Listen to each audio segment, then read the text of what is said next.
So, in other words, a lot of the naysaying that you've encountered has had to do with things like minute details that would really don't impact on it at all.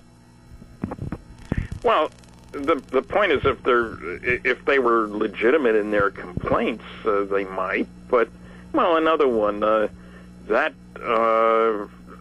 classification marking, top secret restricted, was never used at that time. Well, the General Accounting Office noted in their big fat report when they were looking for stuff about Roswell that they had seen several instances of the use of top secret restricted. But none of these guys the GAO report to see that. And so if they were right, then it would be okay. Another complaint, Admiral Hillencoder is mentioned, briefing officer for Operation Majestic 12, was a leave for Eisenhower. But it says Admiral Rickover, and he was only rear on the documents. Well, all the military titles in that document are generic ranks. And I asked the people at the Eisenhower Library about it, and they agreed with standard practice, and I found many examples of that. So if there were no examples, if he had signed it at Hillencoder, that would have been a legitimate gripe, but it isn't signed. It's just listed. So, I get a little sick and tired of these bright guys. Let me give you one more example. These are top secret documents, and several of them have no top secret control number.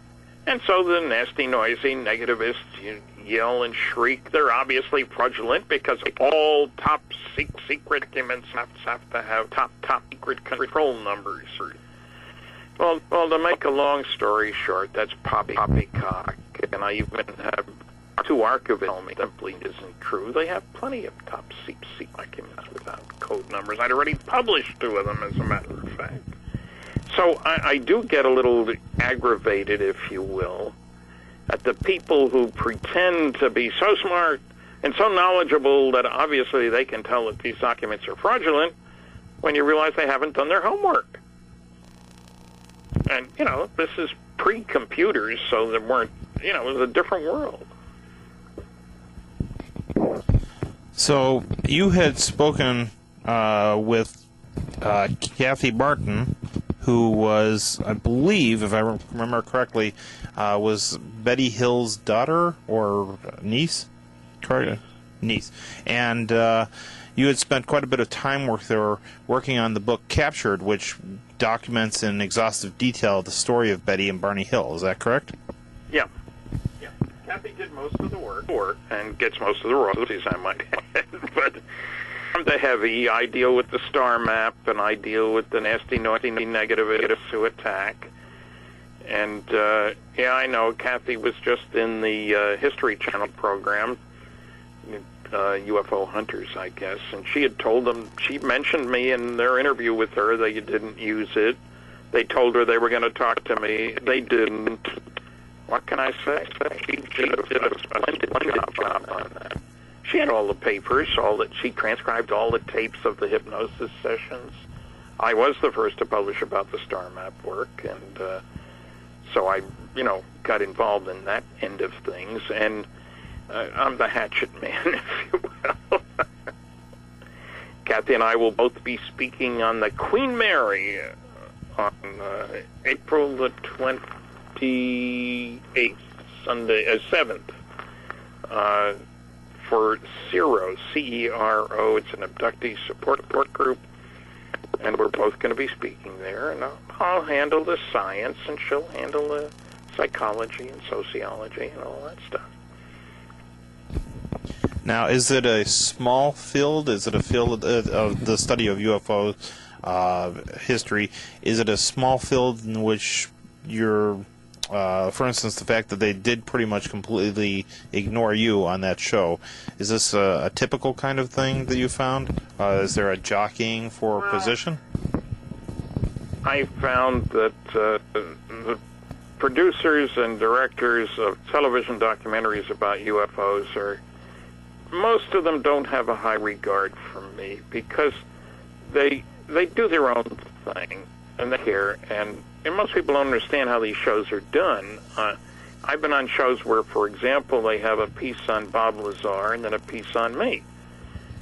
And anybody who knows me or has looked at my website, www.stantonfriedman.com, knows that I think he's a total fraud. But we weren't there at the same time.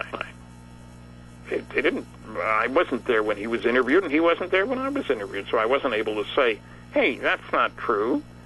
And so television and accuracy and UFOs are a trio you rarely see together. There are some exceptions, I'll grant you that. Not very often. So they did their thing.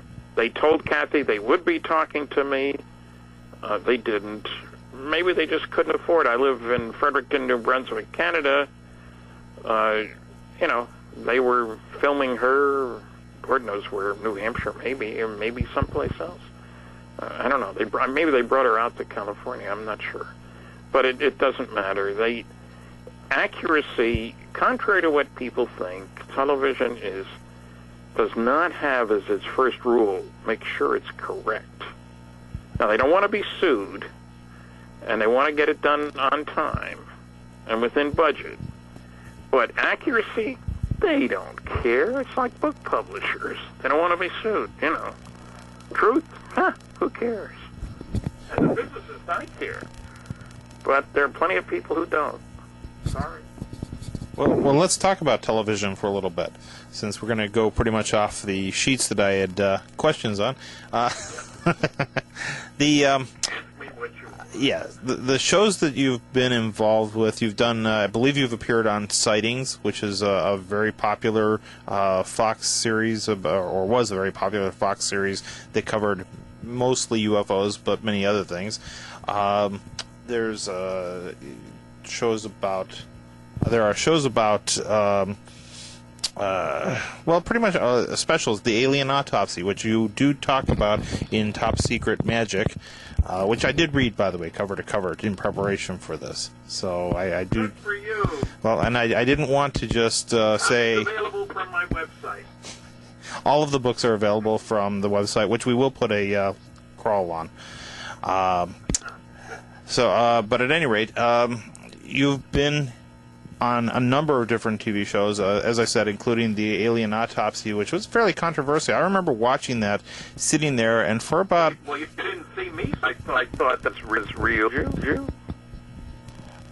I don't recall. I say so. You called down to Washington. I went down. Was told originally they were gonna team people looking facts. Of course they do that. I had no over anybody say what they was case the best of that. My the heck better meet mother. Remember now, I met with Ray Silly twice. I'm going to have to actually hold on one second, please, because I'm getting a lot of audio problem here.